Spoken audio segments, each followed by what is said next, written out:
right? So I have given the example here, the gasoline. When the price of the gasoline rises, demand for gasoline fall only slightly in few months, because purchasing the new car is going to be very expensive, or selling the car takes also some time.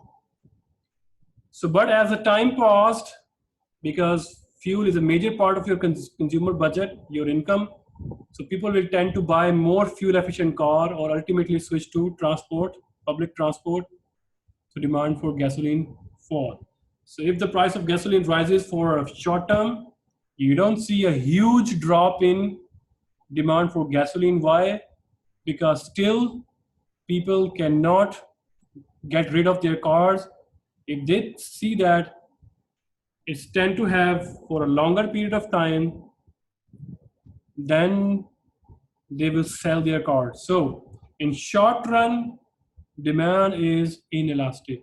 In longer term, demand is always elastic. Why? Because then people will switch to electric cars, switch to railways, switch to public transport, taxis, right? Then there will be new apps, Didi, Uber. You can share and even decrease your transport, expenses. So demand is always elastic, or more elastic in longer time horizon, less elastic in short or less time or shorter time horizon. Understand? So if you understand that, let's talk about the summary. Summary is the larger, so demand tends to be more elastic if we have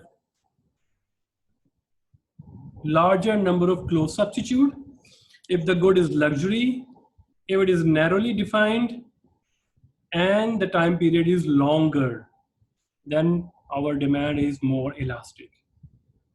Now we are adding different flavors to the elasticity, right? So we have just finished the concept of elasticity, and now we will dive into the numerical stuff and find out how much in dollar term or in units term I would be suffering if price increase and I need to cut back my production, or I need to increase my production, how much. So we'll be talking about after a short break, but before short break, let's talk about this very nice video, and you need to tell me that her demand for gasoline is elastic or inelastic. So let's listen to this scenario here. Hi everybody, Dr. Glasson right here for my weekly fill-up on my car. You may have noticed that gas prices tend to fluctuate a lot. Today, I'm looking at $2.72.39 a gallon, and the question is, am I going to react very much to that? One thing that I didn't address in my video that you watched on elasticity is the characteristics that determine elasticity of demand. One of them is the product a luxury or necessity? Well, for me, I need to drive to work, I need to drive to get my daughter to school, I need to drop her off at the babysitter, so I have to have the gasoline. So my demand would be inelastic. The second one would be, are there a lot of substitutes for gasoline? And frankly, for my old car, 1997, it's not going to run on anything but gas, so I don't have any substitute that I could purchase. The third one would be, what's the share in my budget? Now, for other people, this may be different if they make less money than I do, but I do have a doctorate, I do have a pretty good job, and the gas prices aren't a huge share in my budget, so it doesn't make a big difference when the prices fluctuate a bit. The last one is time. How much time is available to make the purchase? When I am running on empty, I don't have a lot of time to think about it, so I need to get my gasoline, and I'm not going to worry about the price. So you tell me, is my demand going to be elastic or inelastic?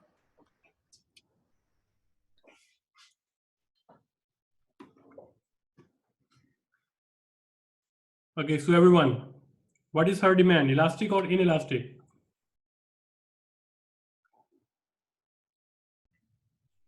Inelastic. Right, she cannot do much. She can afford the increase in price.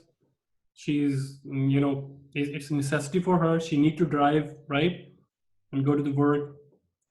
Time horizon is narrow for her, so that's why it is inelastic. So before going to these practical questions, let's go for a 10 minutes break, and then we start from here.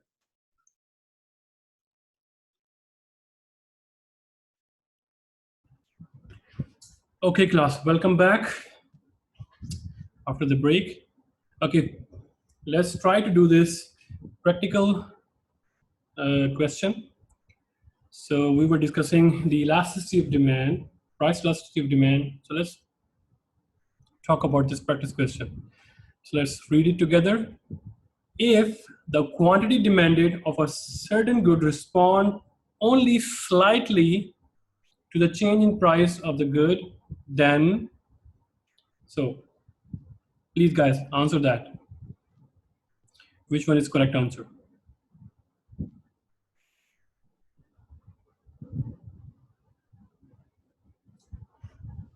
B. B. B. Well done.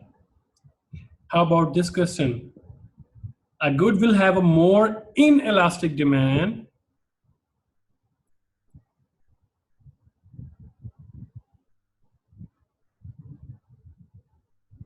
The broader of the definition of the market, B. Okay. Others? PD, Gustavo, Mirko,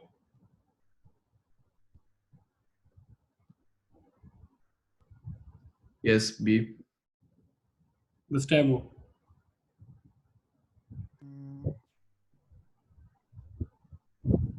I'm still thinking. PD.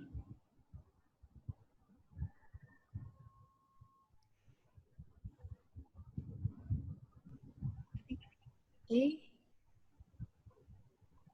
PD, you said A. Gustavo? B. B. Answer is B. PD. We are talking about inelastic demand. So the greater the availability of close substitute, it means people have choices to move from your product to other product. In that case, your price elasticity of demand would be highly elastic. Right, PD? Yes. If your demand is inelastic, it means you don't have close substitute.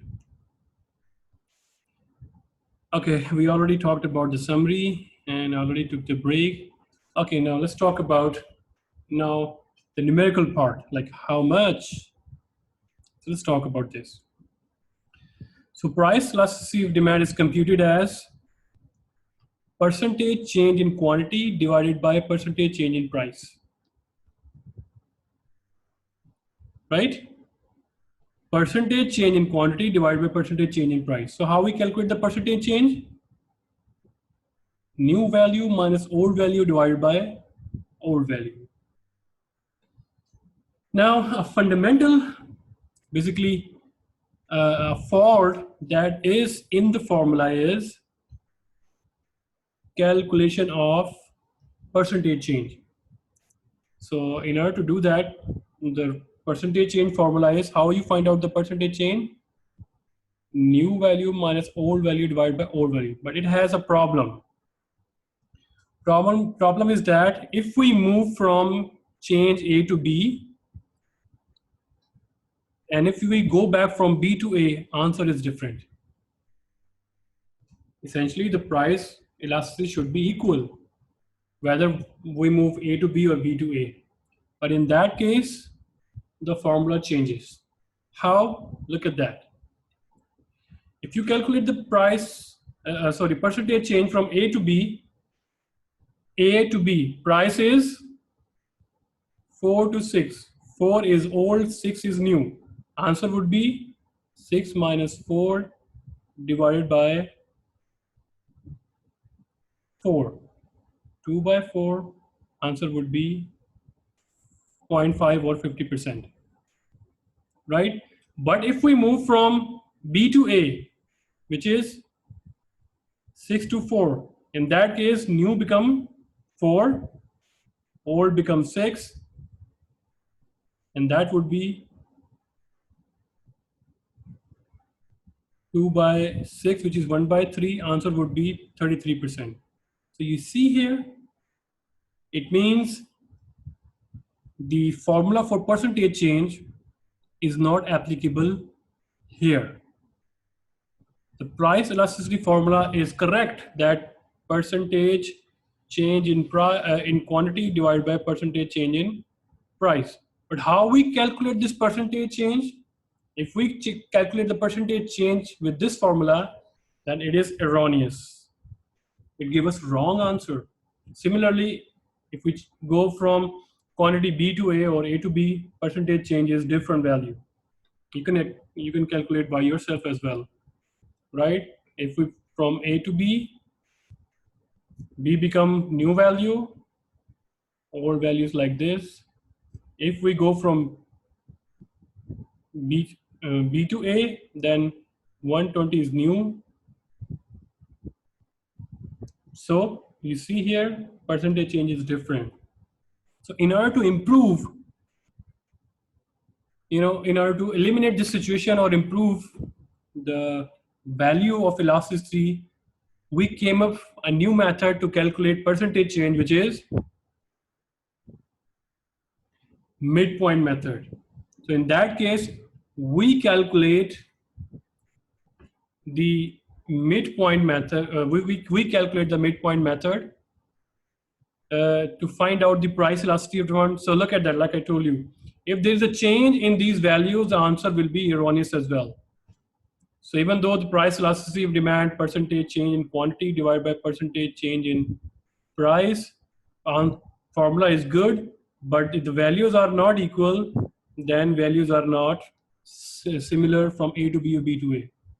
So in order to do that, we came up with the idea of finding percentage through midpoint. So how we find out the percentage change? New value minus old value divided by midpoint. New value plus old value divided by 2. The difference is that rather divided by old value, we divided by the midpoint. By doing midpoint, answer would be we will eliminate this situation. Whether we go from A to B or B to A, answer would be the same. So let's talk about this example here. So if the price of an ice cream cone increases from 2 to 2.2, the amount you buy fell from 10 to 8 cones. You need to find out the price elasticity. So remember, whenever the question says find out the price elasticity, always use midpoint method, because otherwise the answer will be erroneous if wrong. Okay, in calculation of the price elasticity of demand, always use midpoint to calculate percentage change. So price increase from 2 to percentage change in price going to be percentage change in price. Come on. Percentage change in price is going to be from 2 to 2.2, which means new value minus old value. Percentage change in price would be new value minus old value divided by